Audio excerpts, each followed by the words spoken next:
Mr. Chairman and fellow committee members, I'd like to start by thanking you for the chance to speak on behalf of the people of my district during this member session on 4 key ideas, and I'll be brief on each of those.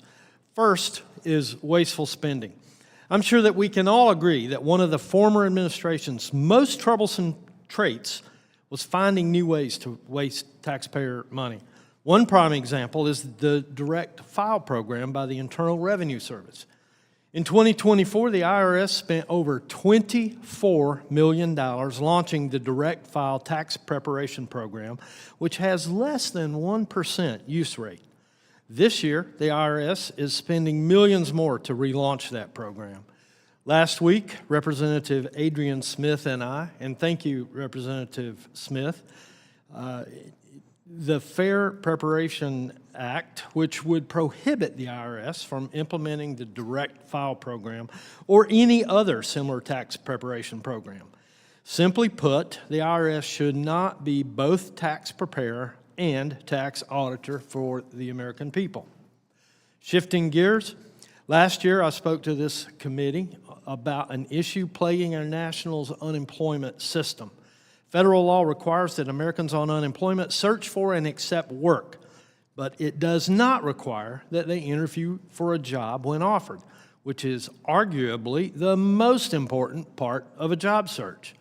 We must protect the integrity of our unemployment system, and that's why I introduced the Unemployment Integrity Act last Congress, and I plan to do so again this year.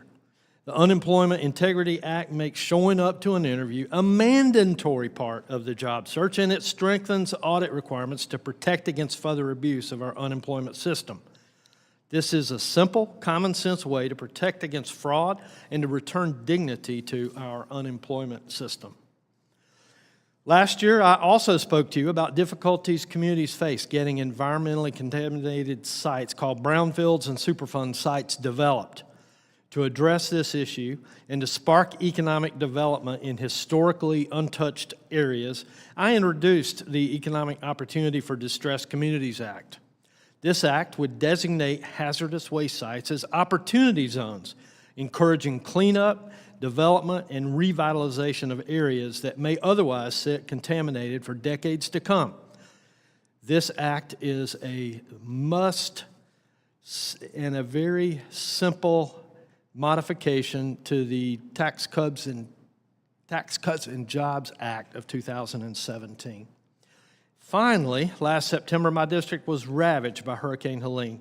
Water crested as high as 40 feet in some areas of North Carolina's mountains, and recovery continues to be a challenge. One solution that I'm urging this committee to consider is designating disaster-declared areas from Hurricane Helene as opportunity zones, as was done in 2005 in the Gulf Opportunity Zone Act.